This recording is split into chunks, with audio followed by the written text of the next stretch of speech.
Donc, on va passer aux écritures. Écriture des phénotypes.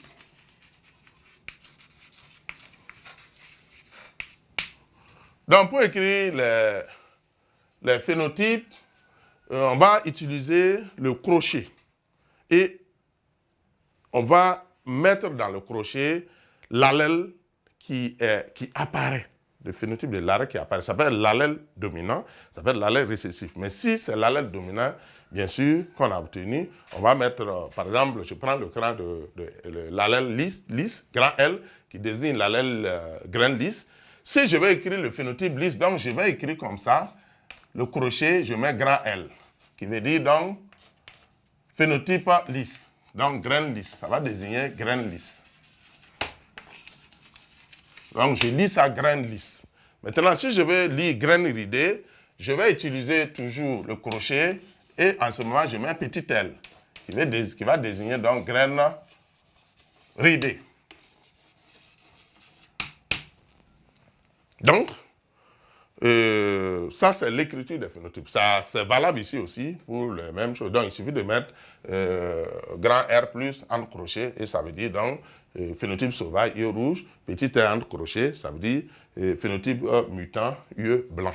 Voilà, donc, voilà comment donc on va lire ça. Maintenant, il y a également l'écriture des génotypes. Là, nous retenons deux types d'écriture. Il y a l'écriture donc linéaire, il y a aussi l'écriture fractionnelle.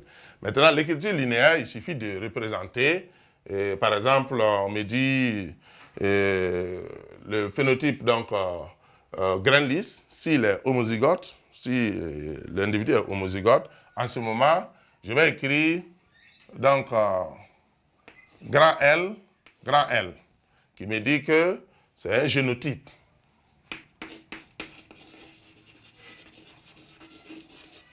De l'individu grain lisse et c'est un génotype homozygote.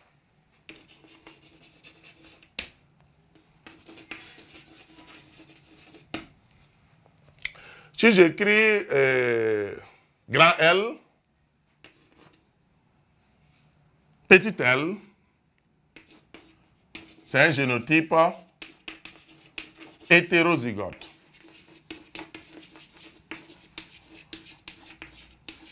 Qui désigne d'ailleurs l'hybride. L'hybride, on parle de métis souvent.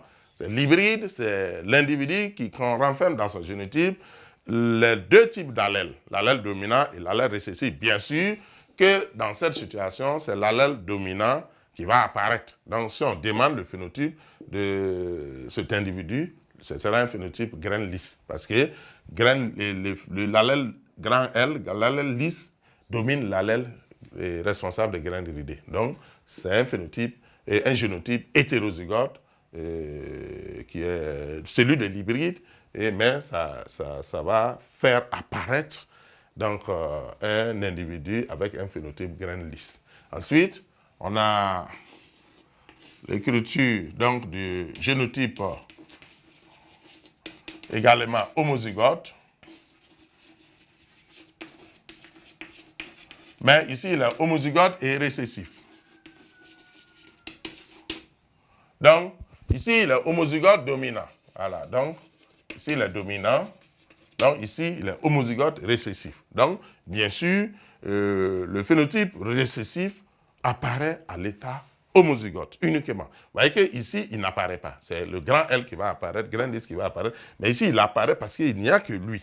Donc, si vous voyez un phénotype qui est récessif, s'il apparaît, c'est qu'il apparaît toujours à l'état homozygote. Donc, on retient ça. Voilà. Donc, voilà ce qu'on peut dire donc, sur l'écriture, j'allais dire fractionnelle et linéaire plutôt, donc des génotypes. Maintenant, à l'écriture fractionnelle. Donc, ça, c'est l'écriture linéaire. Voilà, des génotypes. Il y a aussi l'écriture fractionnelle des génotypes. Donc, en ce moment, on va écrire les génotypes en représentant, donc, si vous voulez, c'est comme des chromosomes qu'on va représenter. On va représenter des chromosomes et placer donc nos gènes dessus. Donc, écriture des génotypes, donc écriture fractionnelle.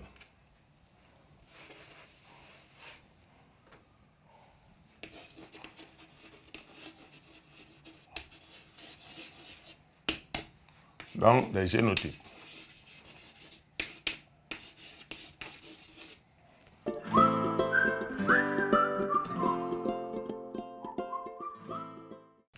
Donc, en ce moment, si je veux m'écrire génotype lisse, je vais représenter mes chromosomes. C'est comme les traits à représenter des chromosomes et je mets mes allèles dessus. Et bien sûr, ici, l'emplacement des allèles, on appelle ça des loci. On dit un locus des loci. Donc, le locus désigne l'endroit où l'allèle est représenté. Donc, ces petits traits-là, c'est des loci. Ça représente l'emplacement des loci. Donc, ici, ça, c'est le génotype graine lisse, homozygote. Donc, génotype homozygote dominant.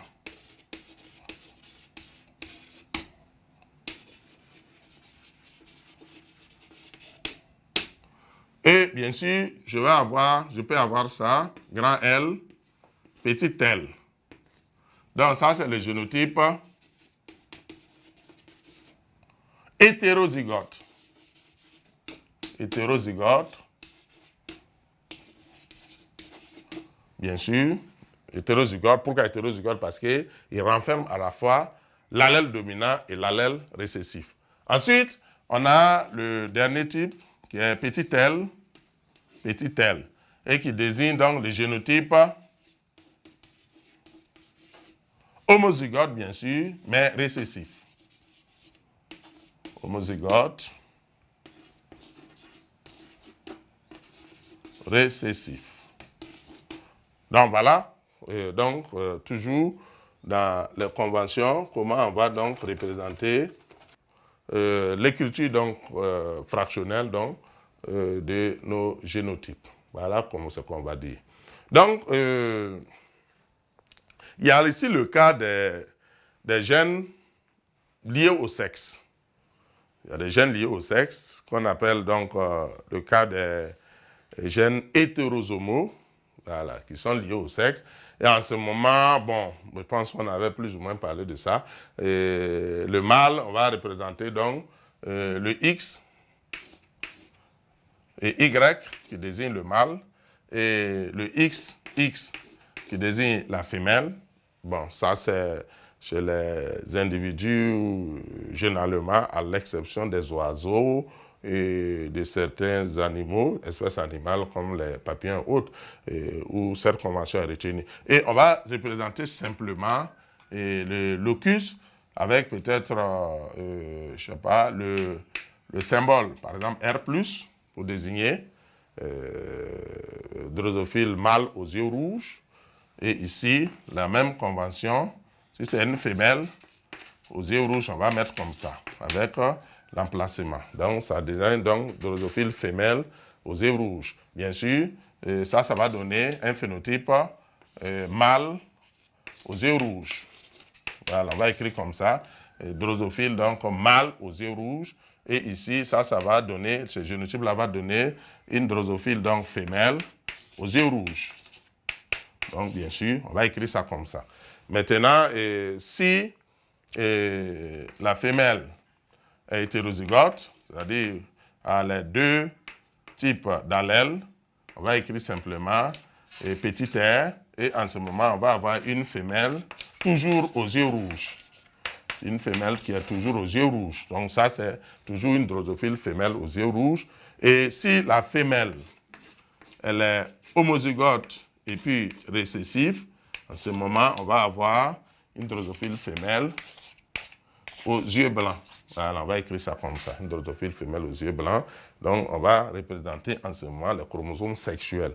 Voilà, ça c'est le cas où le XY désigne le mâle, le XX désigne la femelle. Mais attention, si c'est des oiseaux, si on parle de perroquets, on parle de poule, en ce moment, c'est inversé. En ce moment, comme on l'a dit quelque part, la femelle va être XY, ou on peut l'appeler aussi ZW ou ZO, et le mâle sera, bien sûr, XX ou ZZ, simplement, et bien sûr avec la représentation donc, des allèles, des loci, donc sur ces chromosomes qui sont ici représentés. Donc, voilà donc quelques notions qu'il est important de connaître avant même de comprendre la génétique, la notion de génétique. Et bien sûr qu'on n'a pas pu tout développer, mais il y a des notions qui vont ressortir au fur et à mesure que nous avançons. Et si on ne l'a pas développé ici, on va revenir sur ces notions-là pour mieux les expliquer et pour donc faciliter la compréhension. Donc, après donc, les généralités, nous allons aborder la génétique proprement dite. Voilà, donc on va passer au grand 1.